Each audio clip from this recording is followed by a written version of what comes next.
Hello, this is working. Morning, buddy. How are you?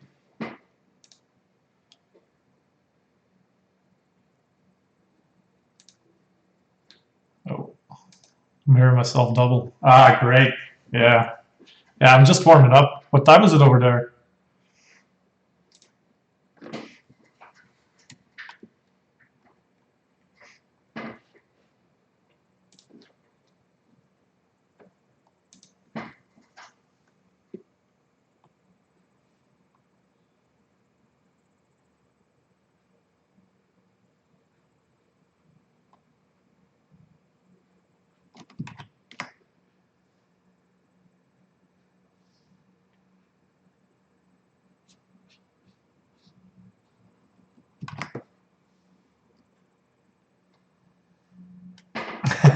Yeah, yeah. Oh man, I can't do that. Like, that screws with my momentum. I don't know. Like, I think I'm not a morning person, but I'm definitely not a nighttime person either.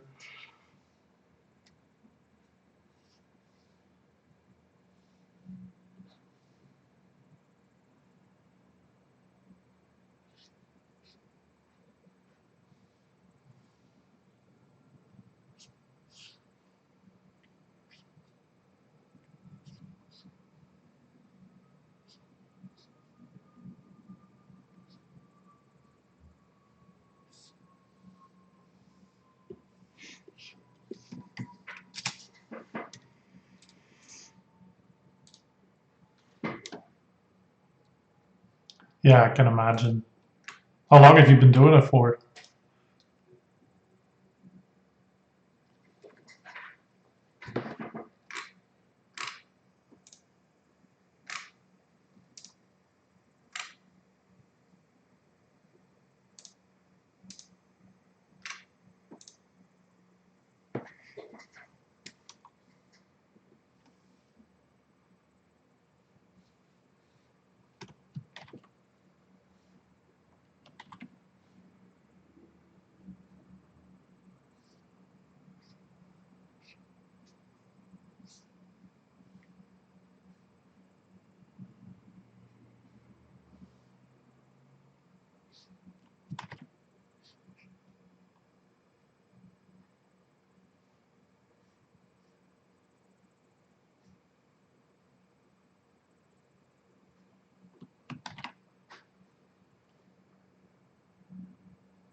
2 years. Wow.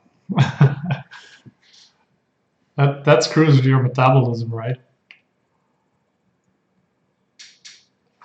It's been paying off though, man. Your work is amazing. Like I was looking at it yesterday again, and it's just wow.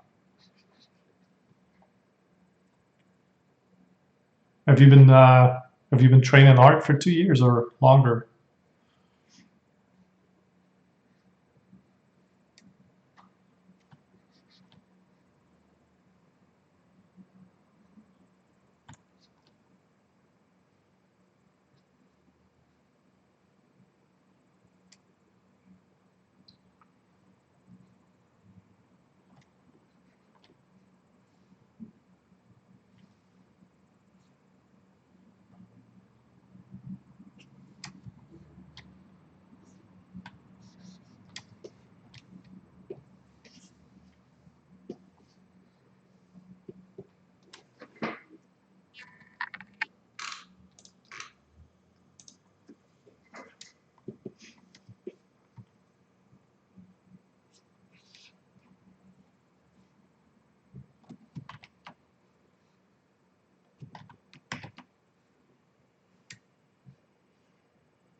3 years. Well, it's been paying off, man. Like, really, your work is really good. Got to keep doing it, man. It's a matter of persistence. I don't know. Like, I've been doing it for what, 10 years or something. No, it's just maybe longer, 12 years. But honestly, like, I feel like, yeah, it's been going with ups and downs, to be honest. Like, there's been times where I was less focused, I guess, on learning. Well, that's maybe not entirely true. Like, I think there's been times where I was focused more maybe on learning different software and other parts of the trade. But recently, like, I used to do studies every day, and then I don't know, for some reason I stopped doing them. But I guess, like, after a while I started feeling like I really became rusty, and then I felt like it was time to step up my game again.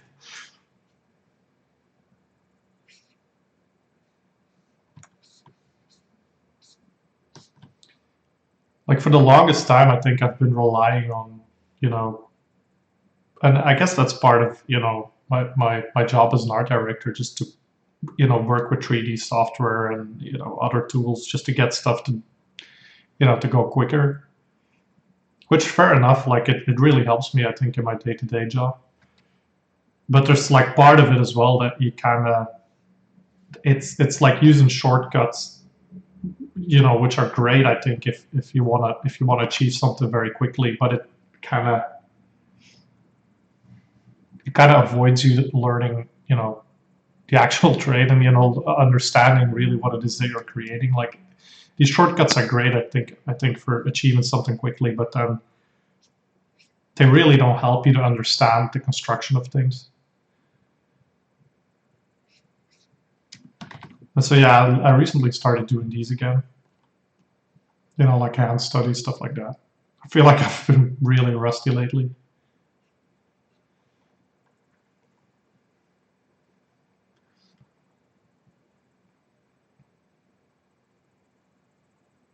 Oh, thank you. Yeah, I've been an art director for, I don't know, 5 years now, 7 years maybe even, at Access Studios.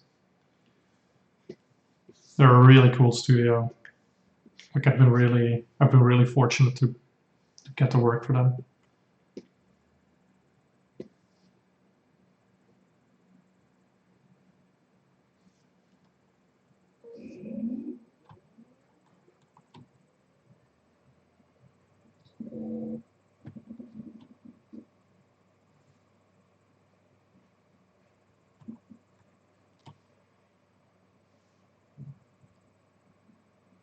Yeah, they're in Glasgow. I'm in Belgium, like, I work remote, but they're in Glasgow, yeah.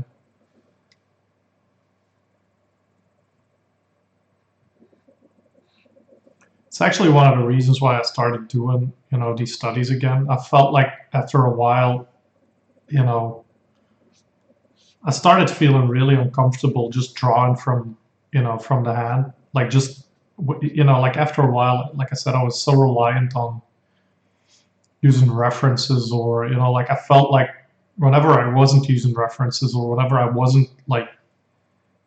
didn't have the comfort of using, like, a 3D package or something, I just started feeling very uncomfortable. And then I was like, that shouldn't be the case, right? Like, these tools should be helpful, to get the job done quicker, but they shouldn't be like a crux. They shouldn't be, they shouldn't weigh you down, essentially. And so I feel like what I've always struggled with is kind of this sort of immediate mark making. Like, I feel like as long as I've been drawing, I never really felt like the marks I was making were made with complete confidence. And so that's the focus, I think, of these studies I've been doing lately. That's the focus, I think, of what I've been doing, over the past months, weeks. Just focusing on, not necessarily, yeah, just I guess like I said, like understanding construction of complex objects like hands, but also just to draw immediately, like not try to construct them to the point that it's like I want to get more confidence in every mark that I make, essentially, like just making the mark and being confident that it's the right one.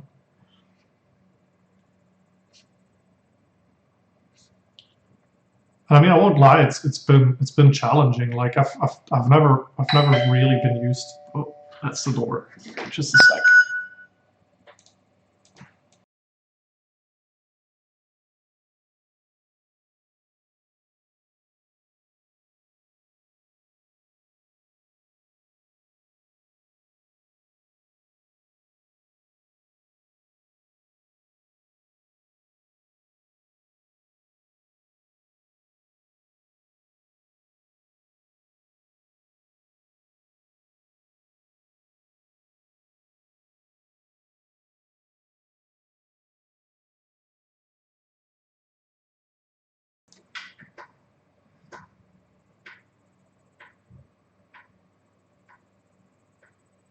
Oh yeah, for sure. Like tracing is like, yeah, I've been guilty of that as well.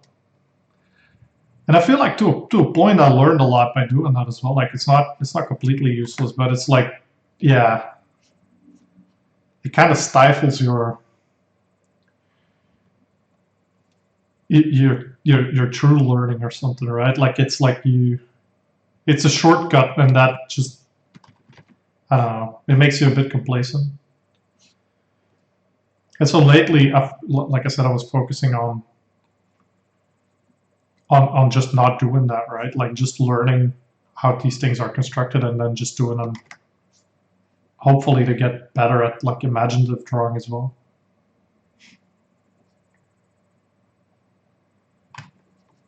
Like even to the point that the comic I was making is like, there's just a lot of planning that got into that, which is great. Like I mean, I'm not advocating that you don't plan these things, but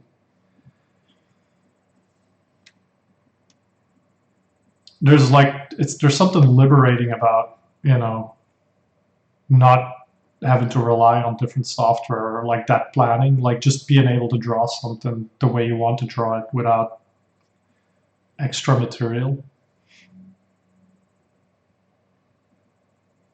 And I say that while I'm obviously drawing from photos here, but I guess but the point of it is obviously studying, anatomy and understanding how it works, and you can only do that by really looking at the material.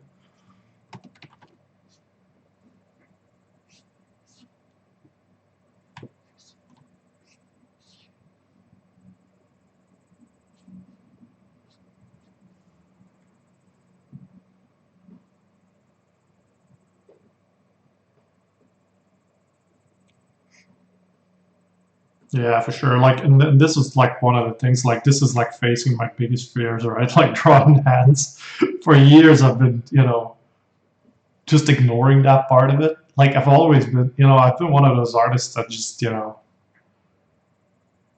drew the simplest hands, or like forced poses so that I could draw easy hands. You know what I mean? Like, just creating a pose for the purpose of not making it difficult on myself on hands.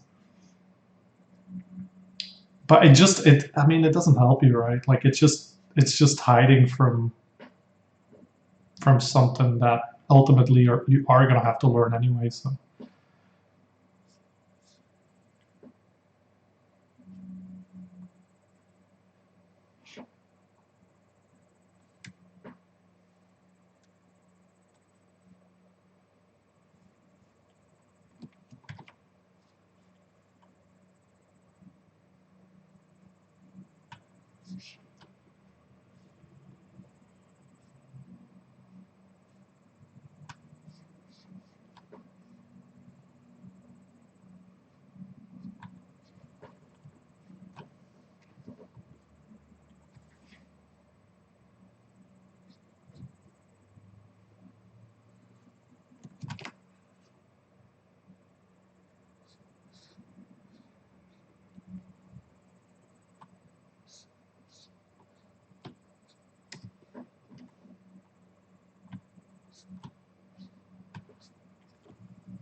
Yeah, it's and the same with feet and legs. Like you just often see people painting poses where they just avoid, you know, seeing the feet touch the ground. That is like, but again, like it doesn't really help you, right? Like you kind of just have to bite through it and learn it. Yeah, and as I said, like for the longest time, I've been one of those people that just ignored it and just didn't bother doing it. I don't know. I kind of reached a point where I'm now like, I'm just gonna bite through the bullet and learn it.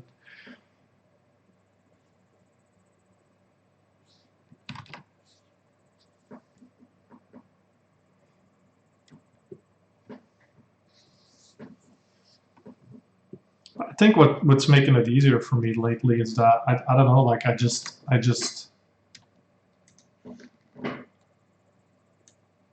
there's something that kind of clicked while I was doing these that I feel like I don't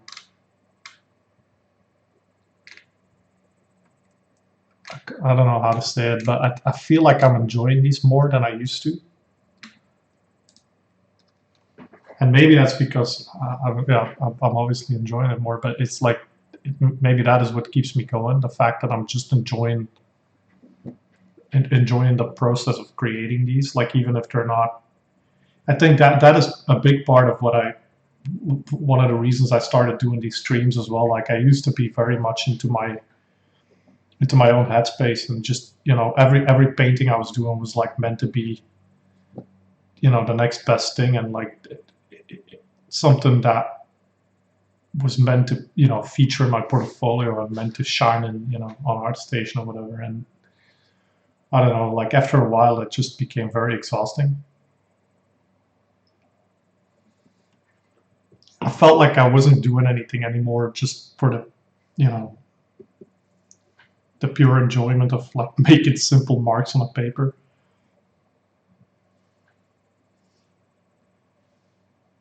And I kind of stopped doing that then. Like I mean I still post and that's it's kind of a double-edged sword for me. Like I feel like if I don't post,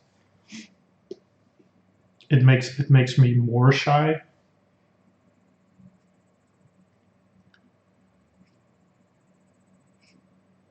But I kind of lost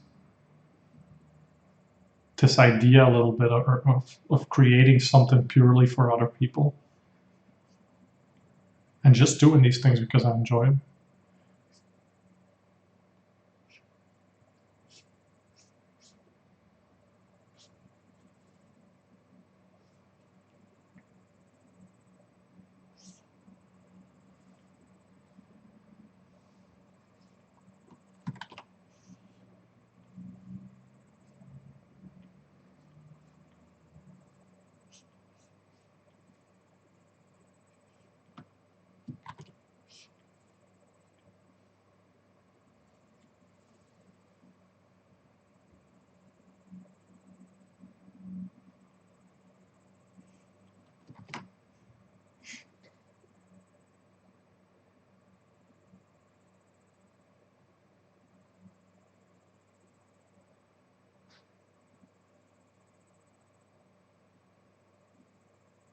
Oh yeah, so it does make you feel alienated. Like I've been watching videos again, like of other artists just drawing, and a lot of these people they go through the same struggles.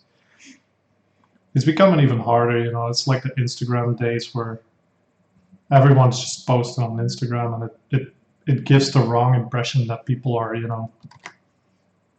that everyone is like being their best self, so to say. Like like it gives you the impression that no one is going through these struggles, whereas I'm pretty sure that everyone is. It's also part of what makes it fun, right? And like finding that again, like understanding that it is, that this learning process, difficult as it is kind of the fun as well. Like that is what I used to enjoy when I started out first, and I kind of lost that a little bit. And yeah, I think when it comes to my work as well, like you get complacent in that as well. I try to, obviously not get complacent as much as I can, and I try to do that by I used to do that at least by trying as much different software as I could. Like on every project, I just tried something new, like just, forcing myself to take a different route to the same result, if that makes sense. Like I tried either different 3D packages or just, every now and again I tried painting everything from scratch without the use of 3D. I tried to at least, take a different route and achieving the same result. Like in my folio, there's at least uh, half of the keyframes I painted are painted just without the help of 3D. And then there's a lot of them that I painted just by using 3D. I don't know, it just keeps me on my toes a little bit.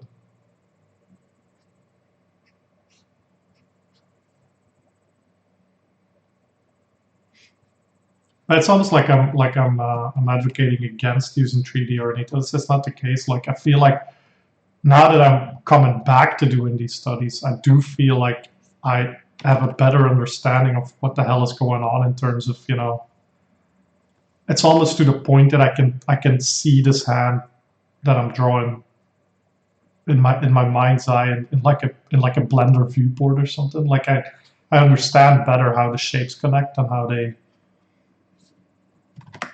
how they're constructed, which a lot of artists obviously take years to master just by doing anatomy studies, and that's a good way of doing it. But you can also learn that just building it in 3D. Like an art teacher used to tell me that there's nothing as good to learn anatomy as just to do like an actual sculpt, like a clay sculpt. And I do believe that. I think if you're forced to like building it with your own hands and like clay forms, you really start to understand how the forms connect. And I think there's I mean it's a bit similar by doing it in 3D Code or in ZBrush or something.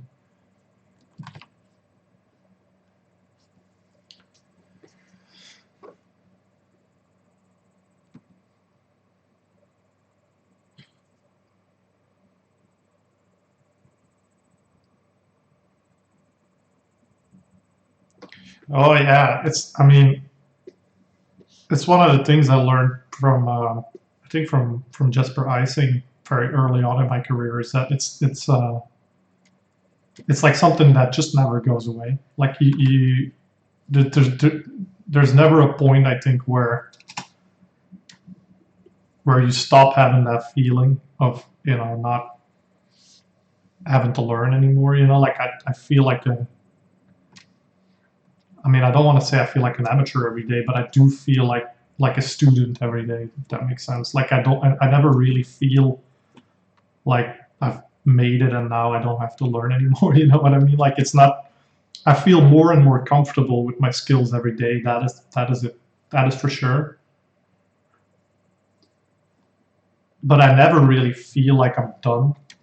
Like there's always something else I'm not good at or something else I want to learn more of.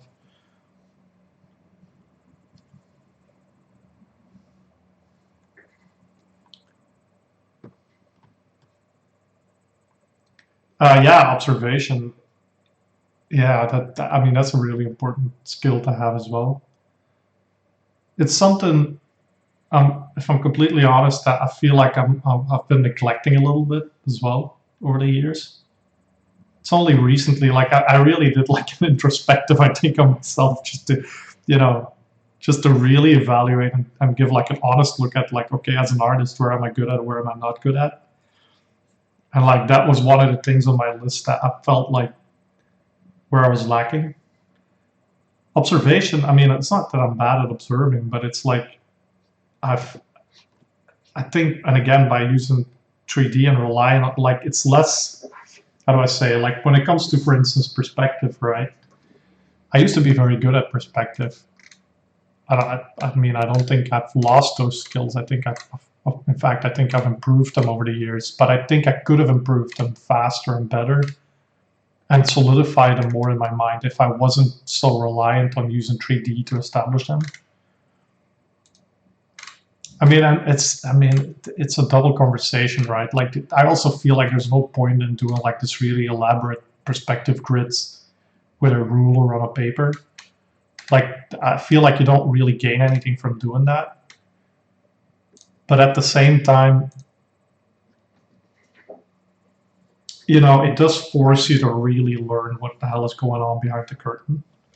Whereas if you just set it up in Blender, you just start painting over it, and your perspective is going to be rock solid because it's made in 3D. But it doesn't really learn it doesn't really teach you how the perspective works.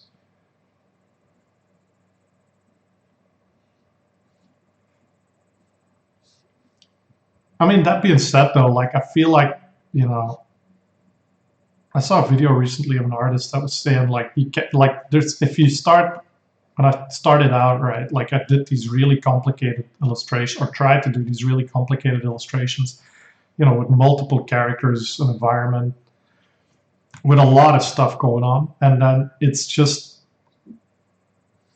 an insane task to try. Like, even now when I think about doing an illustration like that, it's just, it's a big task. Like, sometimes I really feel like it's better to just take small steps and just really focus on one part of what you want to learn. And so if you're in like this, if you wanna learn anatomy, focus on something like what I'm doing now, right? Like, just doing hand drawings, like simple things, like just only drawing hands for an hour. Or like, even you could tell a little story with a hand or something, right? Like, I did one of those at some point, which was really fun.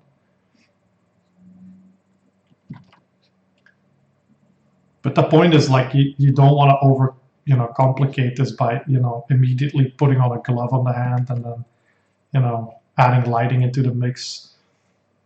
It just it just distracts you, I think, from what you really want to learn. And I think that is maybe what I've been most guilty of over the years, is that I've become really good at, like, hiding things in my illustrations, in the sense that I've become really good at, like, understanding lighting and rendering. And so it's easier for me to just, draw something wonky and then just obscure it by using the right lighting conditions. But again, when I was thinking about, how I've progressed as an artist, that is just the one thing. If I'm truly honest about it, I've just, I've been hiding from just learning to do the proper thing.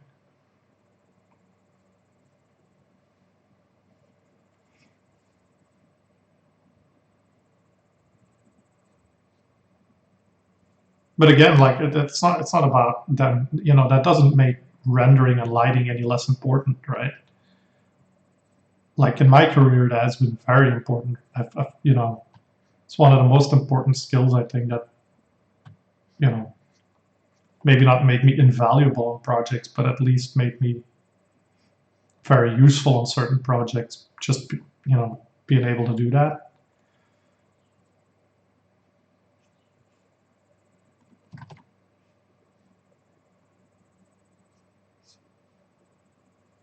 And it's never too late to learn, right? Like, I'm catching up.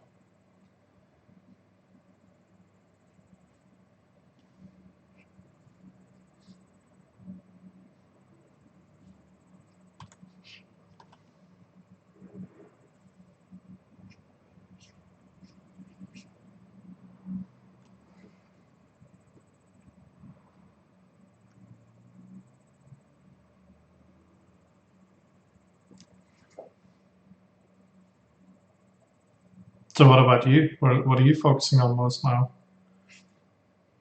Like, I saw your kind of construction work, with the motorcycle. That was really solid. Like, I was kind of jealous.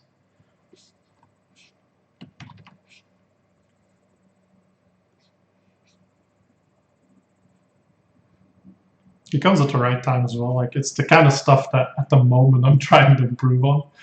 So it was really great to see that.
Yeah, that rings so true. I think that's maybe part of it as well. Like, you know, watching him and the way he drew, it's yeah, it really shook me awake a little bit. Like Peter Han as well. Like just watching those guys draw up with immediacy like that is just something I feel like I really want to be able to do. And yeah, you're right. Like being able to deconstruct things in your head is it's the key. Yeah.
Yeah.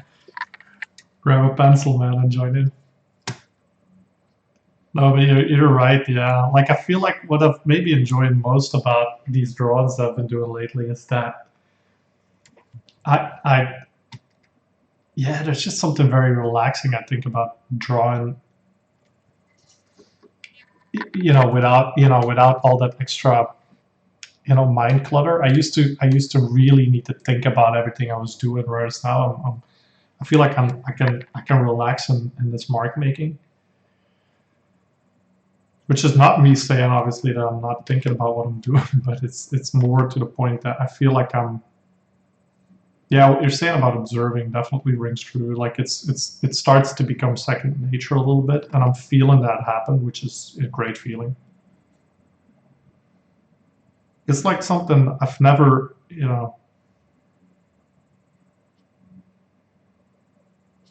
it's maybe one of the reasons why I kind of postponed doing this, because I was always afraid that it wasn't gonna happen. And now I'm like I've been doing this for a couple of weeks, and I feel like I'm really improving.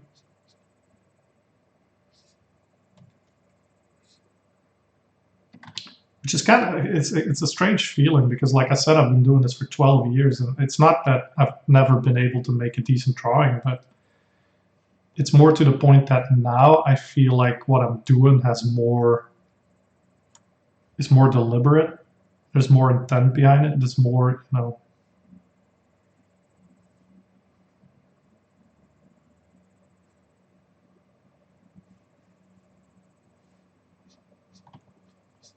don't know. I think it's maybe the equivalent of like runner's high or something. Like I'm up, but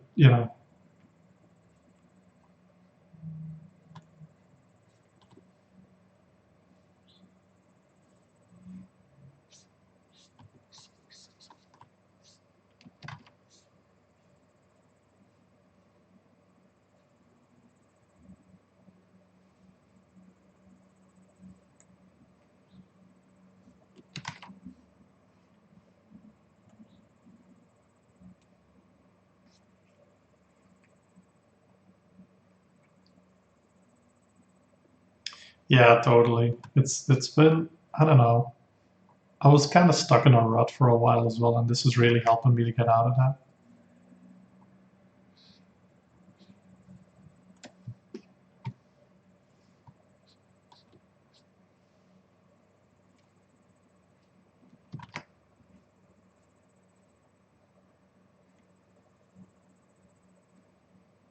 I think part of what is exciting about it to me as well is that it goes faster. It goes a lot faster, I think, than it used to.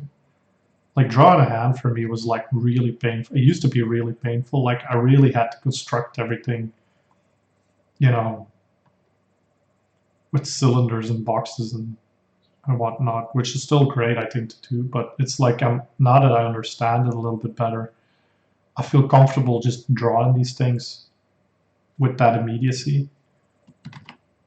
And I don't know, like it just makes it so that I can go from one hand to another and don't really have to, sit there and try to construct everything perfectly.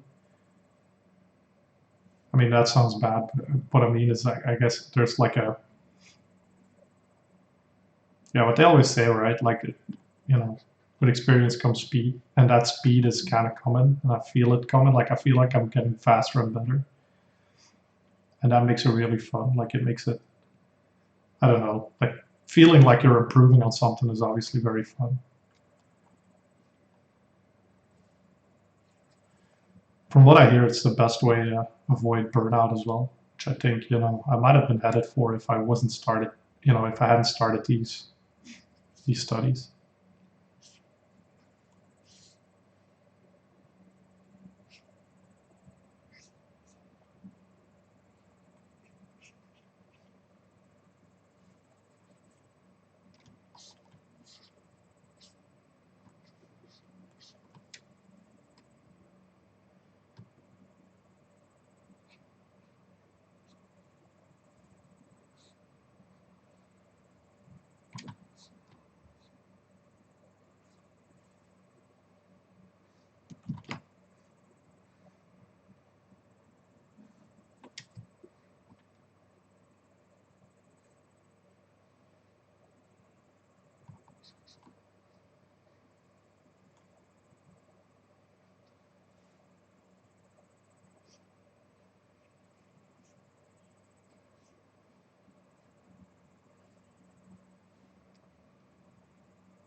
Oh, thank you, man.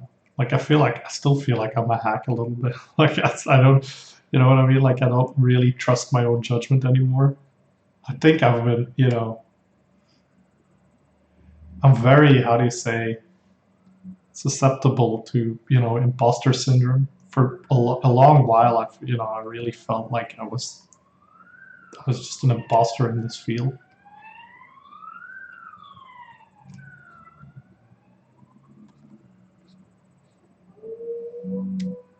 But I think that's also because it's because you feel like you're how do you say, like what I said at the start is that there were just parts of the trade that I kind of ignored because it was too overwhelming. Like I tried to focus on things that I felt comfortable doing, and you know that took me a couple of years, to study lighting, rendering, that kind of stuff.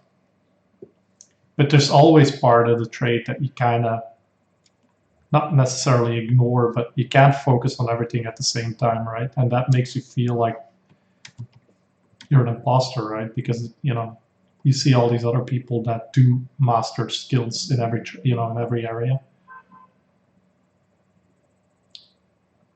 It's just like, yeah, you just have to take like an honest look at yourself as an artist. Like I feel like I think my mistake was that I just ignored that and just tried to hide from it. And then obviously you just accept the fact that imposter syndrome is a thing and that you're probably never going to escape from it. Like almost all artists I've talked to over the years, even the most professional artists especially, they still feel like they're imposters in their field. They just kind of learn to ignore that feeling a little bit.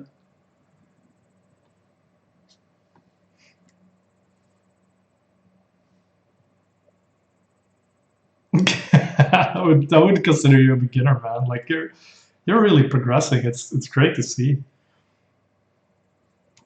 And I mean, as an art director, like I've always said that as an art director, I used to be a teacher,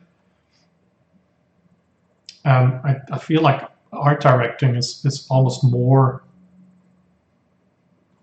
on the side of being a teacher than it is on the, like, now that's maybe not entirely true, but it's definitely part of the job is definitely socially driven. Like, it's talking to other people and it's communicating to other people. It's understanding the needs of other people. And obviously part of it is also just,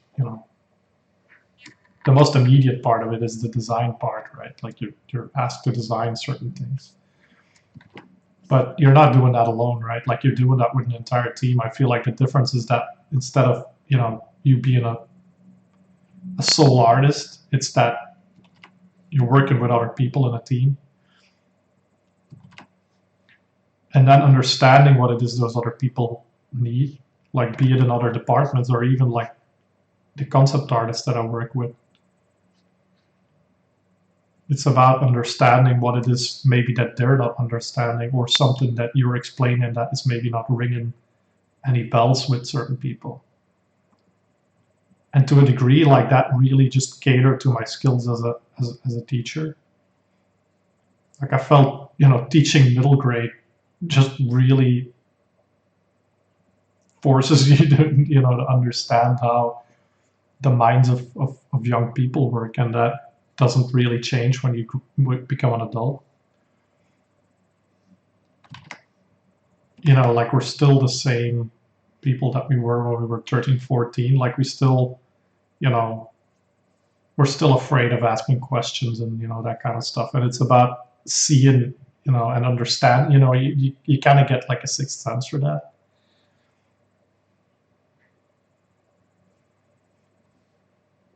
And so, yeah, I would say like a large part of my job is just, again, talking to other people, like talking to a director, for instance, is the same thing. Like, these are obviously people that are very skilled at what they do. Like, a lot of art directors, they're very good at filmmaking, but they're not necessarily always as good at in communicating or directing. Sorry, or explaining what it is that they want. Sometimes they don't know it either, right? And then it's about you translating what it is that they want to other people and trying to keep that consistent.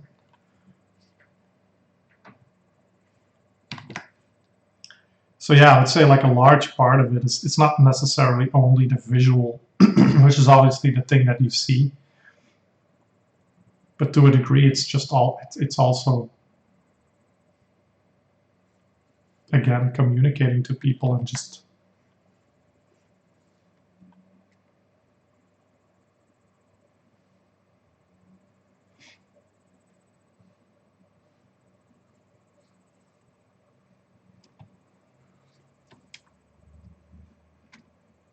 That is maybe like, it's not to toot my own horn, but that is maybe what I feel like I've certainly improved that as well. Like, that wasn't something that, like, it's like a life skill almost that you have to learn over the years. But it's not really something you can look, you can go to a school and just learn, right? Like, it's something you have to learn by just interacting with people.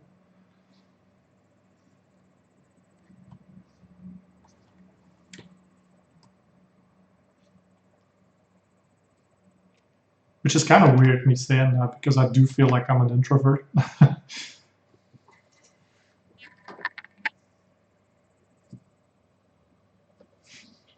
Yeah, I mean, like, I've thought about that as well, like the responsibility,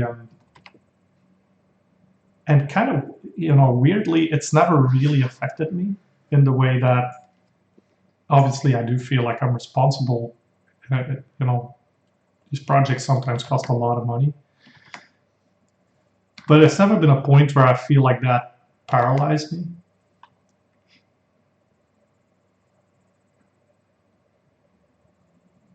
But I'm also like a very, very pragmatic person. Like, whenever I do a talk or something, I always say that. Like, when I was a student, like I was like a very diligent student. Like I never really missed a deadline. Nowadays I never miss a deadline either. Like I work for Magic the Gathering as well, and I've never once in my 5 years of working for them have I missed a deadline. Not when I had a child, not when I became sick. Like I'm always the kind of person that works, very like I keep a rigid schedule, and I try to front load my schedule with work so that whatever happens, like I'm always ahead of schedule. And I do the same. I try to do the same. I think when I'm an art director, like I just I don't know. I There's something about it that it speaks to my pragmatism in the sense that I just prepare very well. Like I always do like a style guide, and I always collect a lot of references, and I always try to write these little guides, if not for the client, and it's for myself, just to understand what it is that we're making. And I communicate that obviously with the other people involved, especially the director, and then we just talk about things like style and what it is that we want to accomplish or what it is that we want to do. And I prepare that so well in the sense that, you know, like any other school assignment almost, it's like preparation is key, right? And so I prepare that very, very well. And then, after that, if everyone is on the same page with the style that you're going for, and you've got like this little style guide, or you've got your references, then it becomes a lot easier, right? Like it's just understanding what it is that you're making. You got everyone to agree that that is what you're making. And so after that, it just becomes a matter of just following through and just following your own references and just not losing sight of, the goal. And so it's like breaking it down into these steps makes it a lot more manageable. It makes it a lot easier.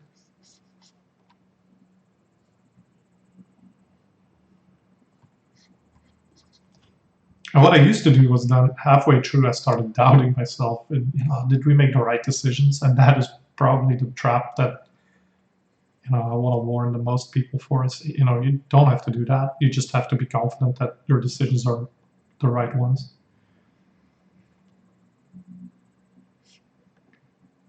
And as soon as you can do that, then it just becomes a lot less daunting.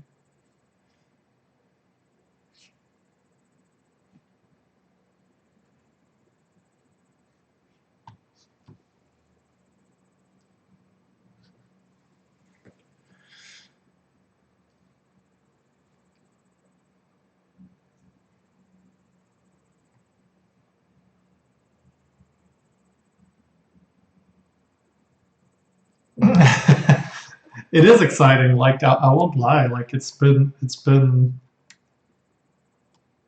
it's been the highlight of my career. Working for Axis, and I don't have a lot of experience working for other studios. Like I worked as a freelancer for some other studios, but as an art director, this was really the first studio I worked for. And honestly, they're almost family now. It's insane. Like you really learn, you get to know people, and I mean, you work with them every day, right? So it's like it's a fantastic studio to work for. I also feel like, and it's not because it's the studio that I'm working for, but it is definitely a studio that has like the right values at heart, which for me has always been an important thing.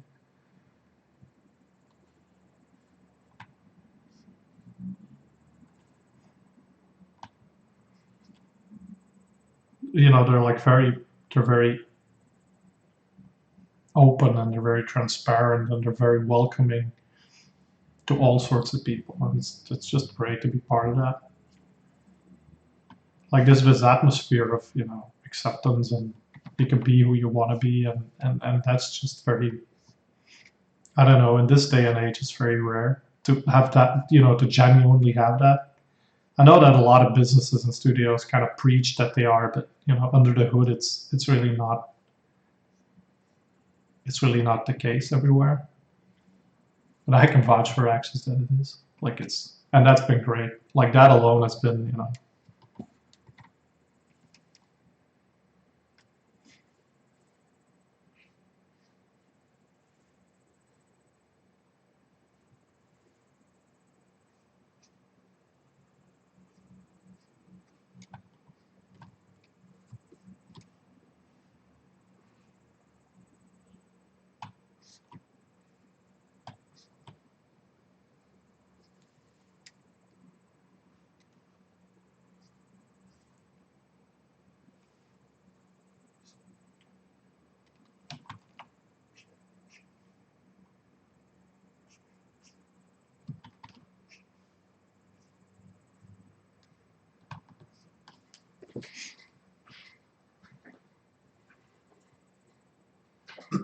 My favorite project, I mean, that is definitely Love, Death, and Robots.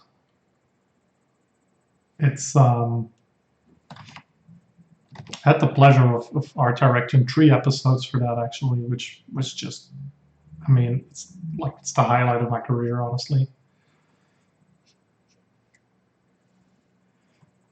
Like Love, Death, and Robots is, the fact that this was a project for Blur Studio, right? And Blur is like it's I wouldn't say there are competitors, but they're at least our colleagues in the sense that they're a studio that does the same thing. And they're also, they're very creative. They're a very creative studio and they welcome creativity a lot. And so that made it so that on Love, Death, and Robots, it was like a free for all in terms of creativity. It was like it's so rare to get a project that is on the forefront of that is welcome, that is willing to take risks and is welcoming, to different styles and different ideas, and you just felt that like I don't know, like all studios involved, like we got shown the work of other studios while we were doing our own, and it was just while you're doing that, it's just very exciting to see what other studios are doing and how they're approaching their projects, and you know, so yeah, that was definitely the coolest project I think I've done.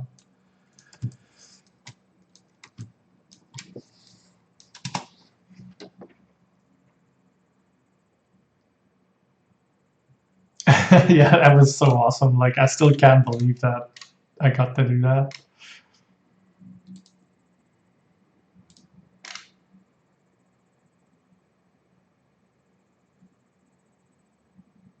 And they're so unique as well, these episodes. Like they for season one we did Helping Hand, which was this really photoreal project.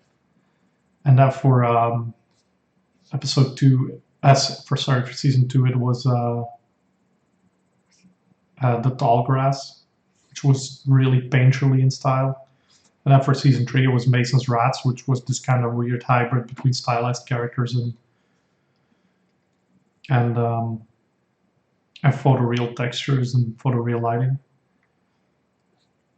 So it was like 3 completely different styles and projects, and it with 3 different directors as well. So like it just purely in terms of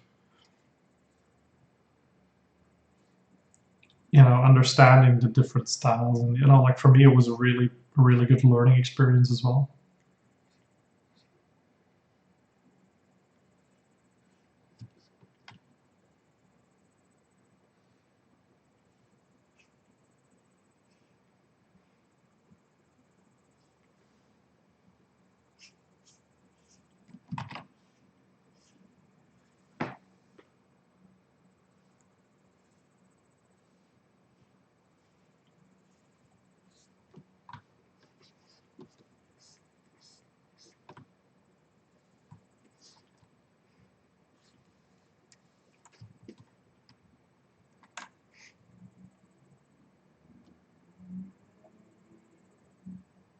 Oh yeah, Bjorn. He was part of that. Bjorn's amazing. Like I've worked with him a couple times. He's really great to work with.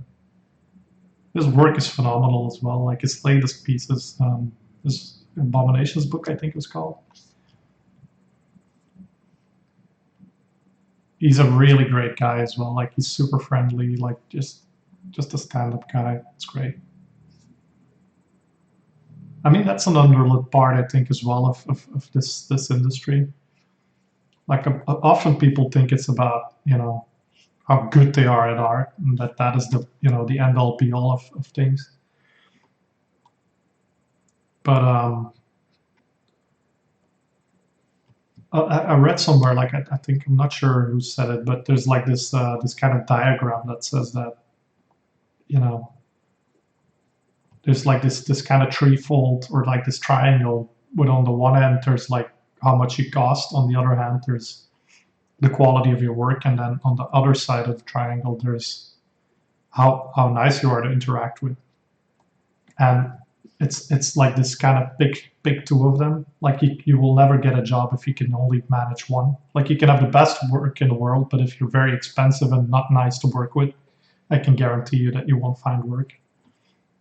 Whereas if maybe your work is not of the highest quality, but you are a great person to work with, not only friendly but also on time and that kind of stuff, and you aren't super expensive, then chances are you will find work. Obviously, it's even better if you get all three, right? But I mean, that's what everyone wants to strive for. But I think it's very underlit that just being a genuinely friendly person is a big part of the industry as well. And Bjorn is a really good example of that. Like he's just really friendly to work with. Like he's on time. He communicates well. It's just yeah.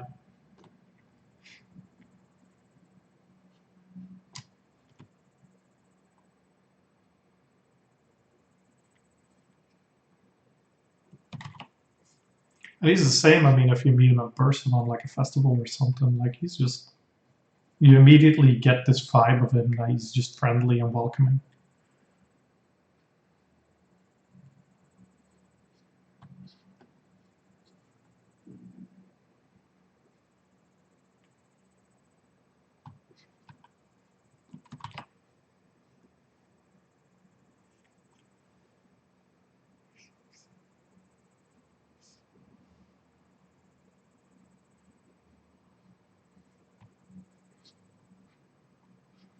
Now, obviously, your the quality of your work is what makes what gets you noticed in the first place, right? Like that is, I mean, I don't want to say it's not important. Like it's like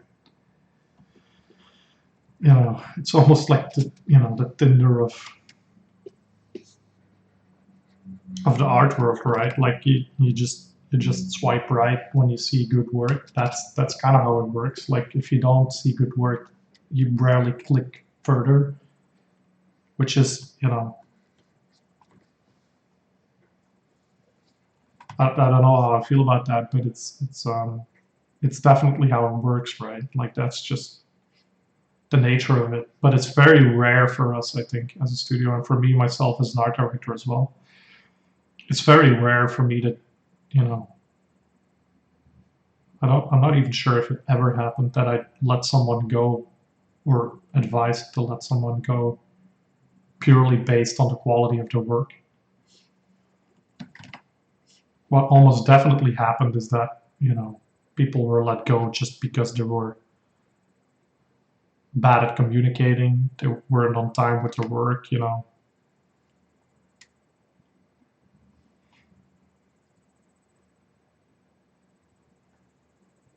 They didn't listen to feedback. That kind of stuff is all the stuff that.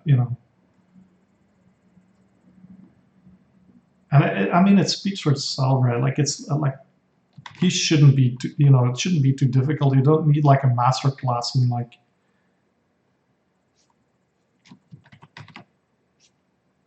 social, skills or whatever to understand that, right? Like it's the same thing as, like just think about your days in college or whatever, and ask yourself, like, would this be something that a teacher would get angry about? And if it is, then an art director is the same.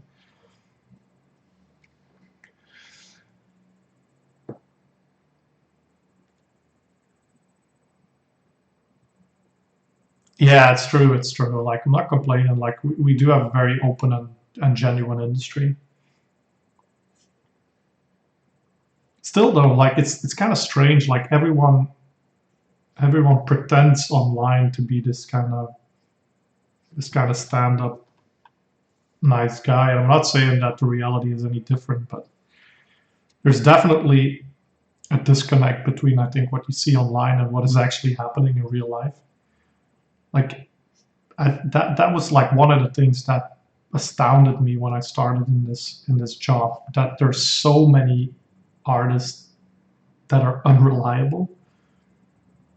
It just really blew me away. Like I was always under the impression, but I'm maybe biased because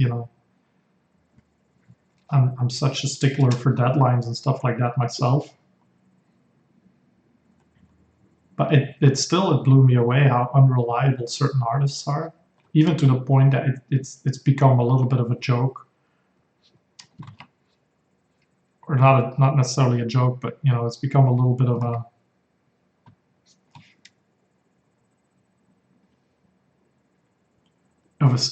like a staple. Like you're saying, like, oh, it's an artist. You're working with artists. People almost expect an artist to be more unreliable for some reason than people in any other job. And I guess that makes sense. Like artists do have a tendency to have like a quirky nature to them, which fair enough. But I mean, if you're aware of that, like, just don't let it happen, right? It's just a surefire way to get canned. And it doesn't cost you anything, right? Like just being on time, just being friendly. Like, and even there's even been times where artists miss deadlines and they just communicated to us like, look, my cat died, whatever.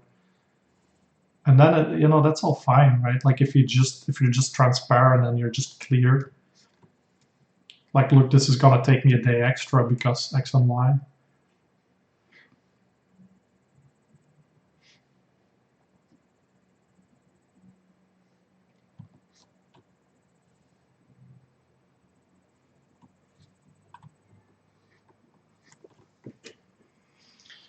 Man, feet.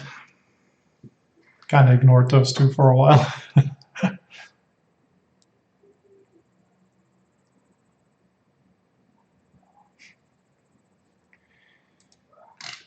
I think the biggest reason for artists not being on time is that, yeah, I'm not 100% sure, to be honest. I think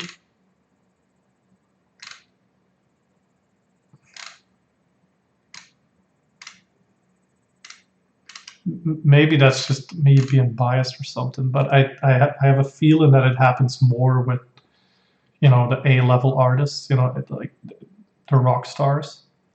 And I think it's maybe because they overgrasp, like they just take on a lot of work and then they're kind of moonlighting for other companies, or they're just doing a lot of other work besides the work that they're hired for.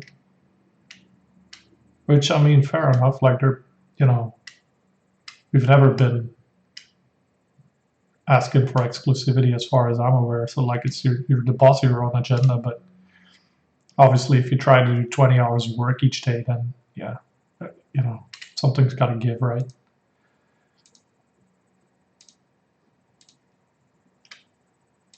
So yeah, I think it's maybe part of that.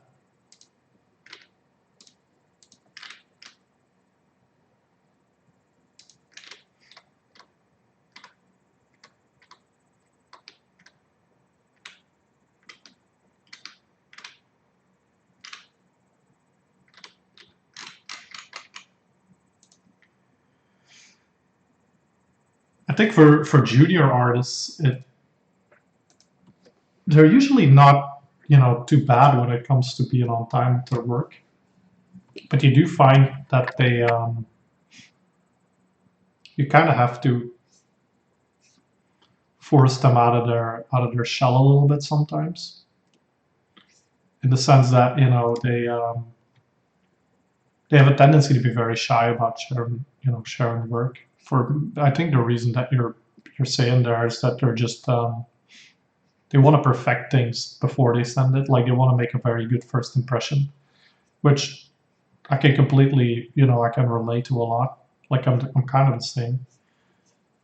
It's like the exact same thing I said when I started to stream, is that is what kind of held me back for a while. That it's just, I focused for far too long on just making images that,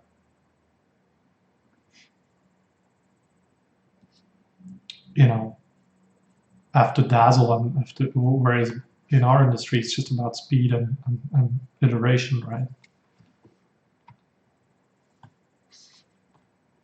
We had a good PM at some point that, you know, she always said like fail fast, which has really kind of shaped my way of thinking a little bit when I'm in this job. I think it's a really nice way of describing what it is that we want to do on a day-to-day basis, right? Like we want to get the bad ideas out first very quickly, and just not being afraid to make work that is maybe not perfect. I feel like we hire a lot of people. Personally, I know what a person is capable of, right? Like I've seen their portfolio, so I'm less worried about them hitting the benchmark in terms of style. Like I know they've got it in them. It's really more about finding the right idea first, and then let's say you've got like 5 days for a certain job, right? And you spend 3 days painting one image that doesn't work. Yeah, that's over half of your allotted days gone, right? Whereas if you just do really rough thumbnails and you get these in front of a director, and a director can go like, well, yeah, this is great, and you do those, you do, I don't know, 10 of them on the first day, and a director can go like, whoa, this is great, I like this. Then you've got 4 days to maybe do 2 images or whatever, maybe even one, and then you can just be very comfortable in doing that one image that everyone liked. And then you've got 4 days to essentially make it look beautiful, which is kind of comfortable as well, because at that point, all pressure is off the lid, right? Because you can just be comfortable in that everyone likes your image, right? They've said so. So you can just focus on making it nice.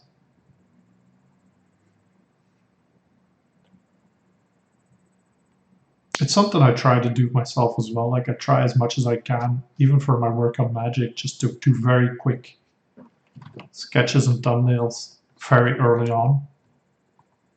Like even in the first week that I get a brief, and then I get some feedback, and then I can relax for the rest of the month or the rest of the just knowing that, okay, I know exactly what to do now. I just need to paint it and make it look nice.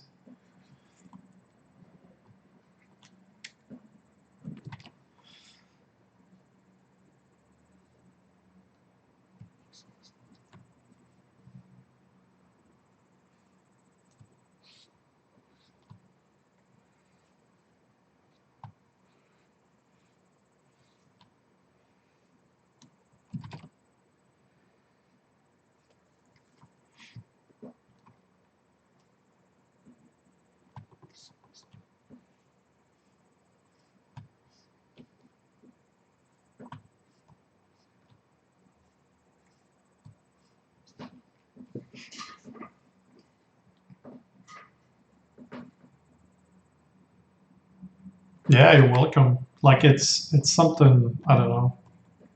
I kind of learned over the years. I wish I would have known that a little bit sooner.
It's definitely not cheating, man. Like everyone learns from someone.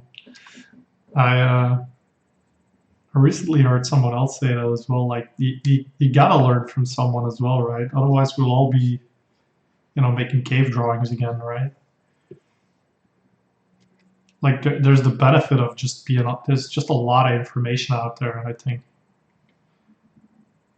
we should all make use of that a little bit more. In fact, like I feel like I probably should have used that information that was available a bit more. But it takes time, right? And it takes you gotta look for it. It's still studying a little bit, right? I know that a lot of people just that's not what you want to do in the morning. You want to just relax and do stuff that doesn't occupy your brain so much.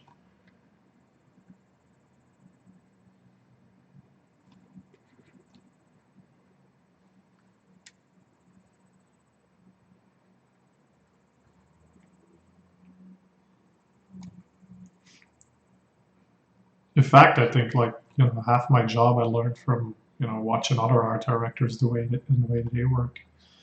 Our head of art, John Beeston, is just you know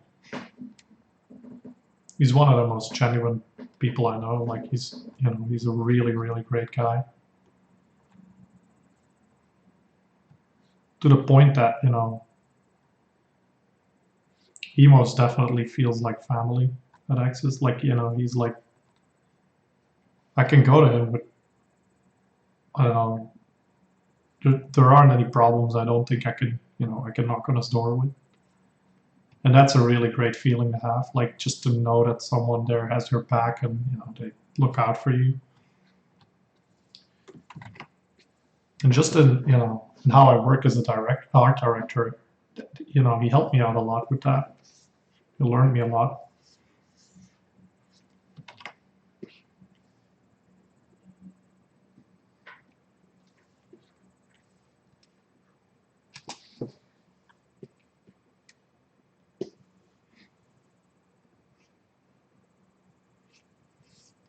So yeah, to a degree, I think you can speed up your learning process a lot by just finding the right mentor.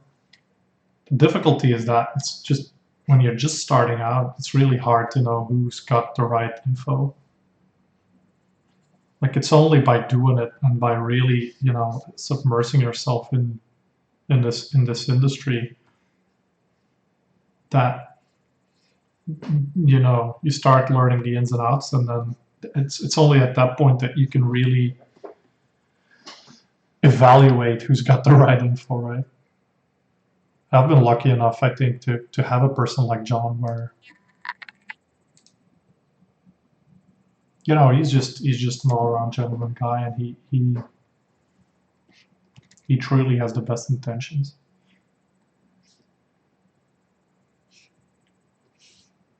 But especially nowadays on YouTube, it's very difficult to find, the people that teach the right way. You could hurt your learning process a lot, I think, by just getting the wrong info.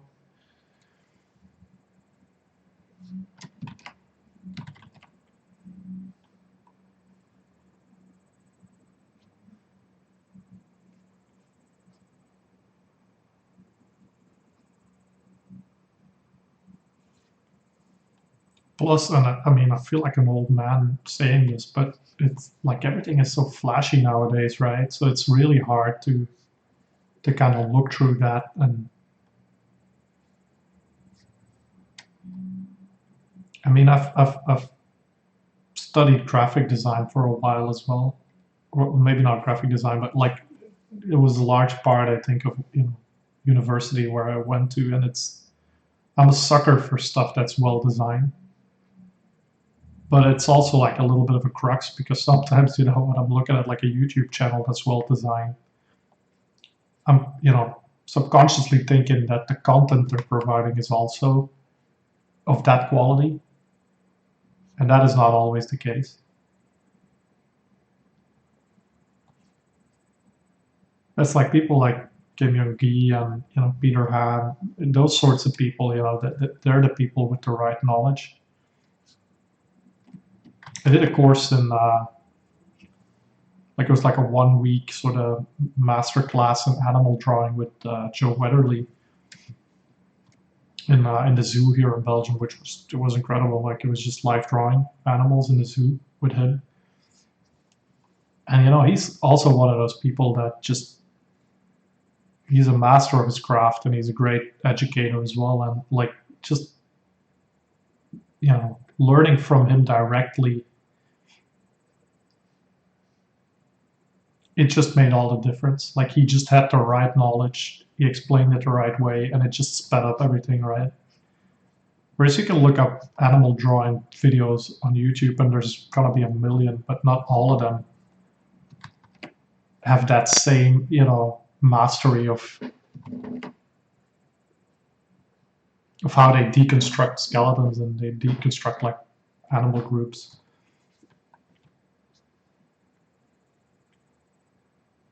And again, like it's like it's almost like a like a red thread through my life. Like I the same way I was used, I used to hide my bad anatomy by just trying to render the hell out of it.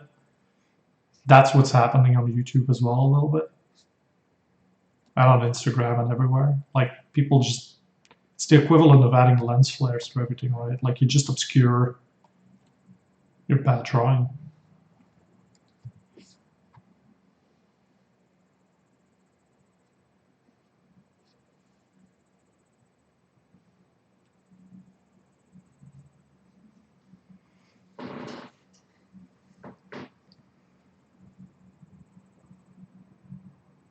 Yeah, it's exactly that, and that is very difficult. Like I feel, you know, being in this industry for like 12 years now. Well, that's an exaggeration, I suppose. I've been in it for let's say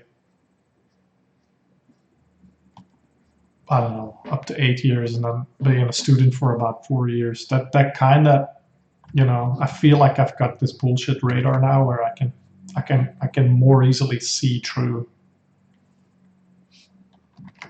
I'm not perfect at it, obviously, but I can more easily see through, you know, bad education or bad info.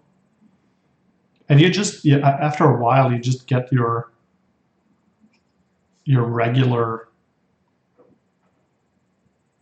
you know, places of where you go for info, right? And some are better than others. Just as an example, like I've been a loyal follower of Muddy Colors ever since it started, And Muddy Colors, I know, like Dan Dos Santos does a really great job at curating who creates content for the website.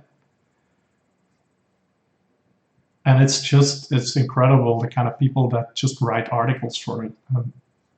You just know that if something is on that website, 9 times out of 10, it's the right info. Communicated the right way as well. Like it's a very professional website with just great info.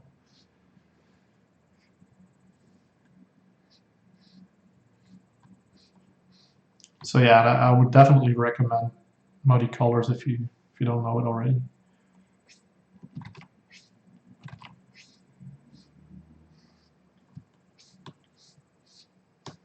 I mean, and there's the regulars, right? Like Proco is really great. Nan Kim Young Gi. Peter Han, I feel like is really good as well.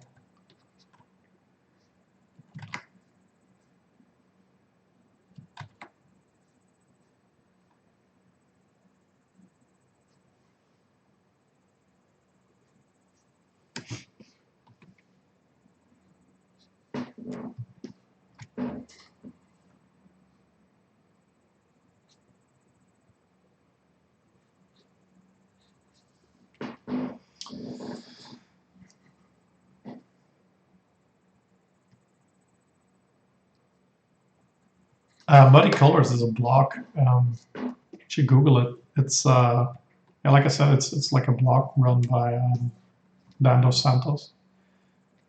I mean, honestly, nowadays it's more than just a blog. Like it's just a treasure trove of articles and tutorials and whatnot. Greg Manches is on it as well. Like he does he has like a series like 10 things where he's just explaining 10 things about, I don't know, lighting, 10 things about different topics, but just really great content overall.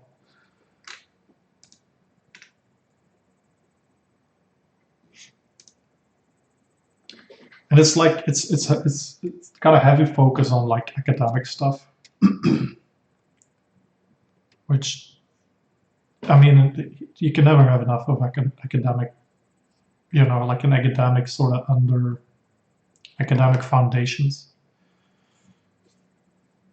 I mean, I say academic, but it's it's not that they're advocating for you to go to art school or whatever. Like they're really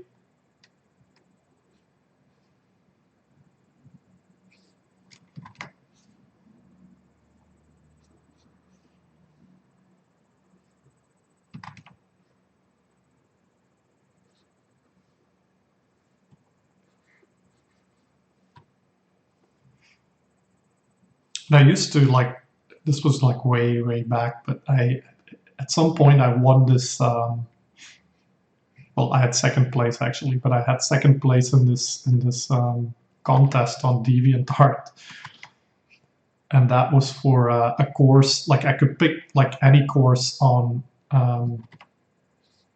the art department. It was called, which was a school that doesn't exist anymore, but it was like this online platform that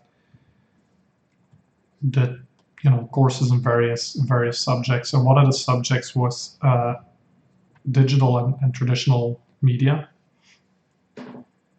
and that was a course that was given by Vanessa Lemon, who's also a regular on Muddy Colors, and John Foster was on that as well.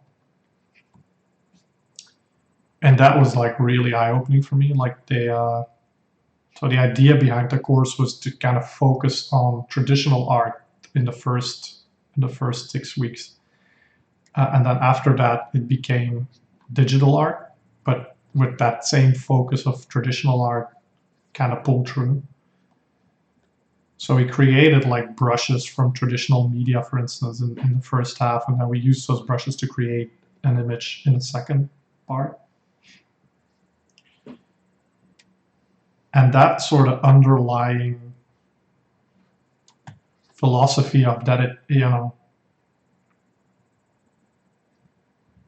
I mean, I rarely draw traditional or I rarely create art traditionally, but I do feel like there's a benefit to be gained from, painting with oil or with whatever medium you like. Like there's something the same as what I said earlier about sculpting. There's no cheating. I mean, cheating is such a bad word, but you're forced. You're left to your own devices. I would say, like there's no you can't hide from a lot of things that you can hide from in digital media.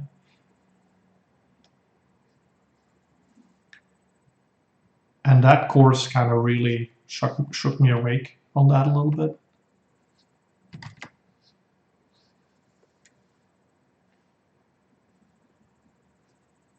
Plus, there were also really friendly people just to get, educated by.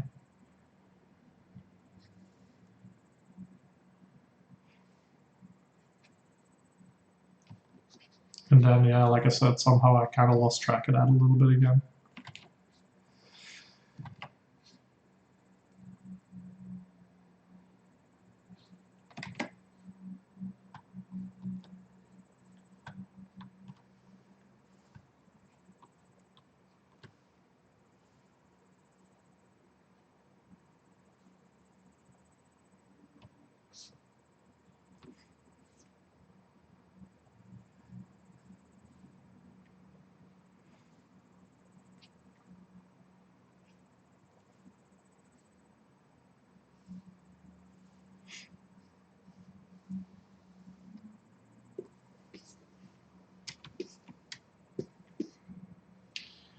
One more, and then I'm gonna get working.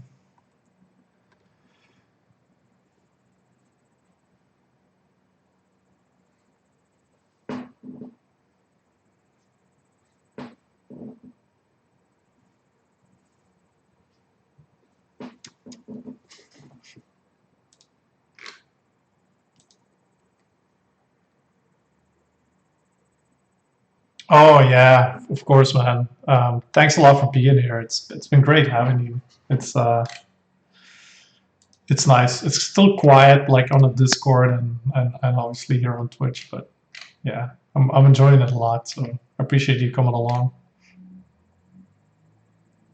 Oh, thank you so much, and thank you for being so active on Discord as well. Like it's really fun having you there.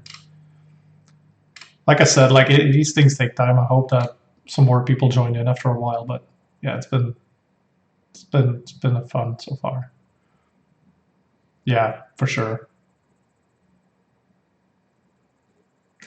Have a great sleep, man. You deserve it.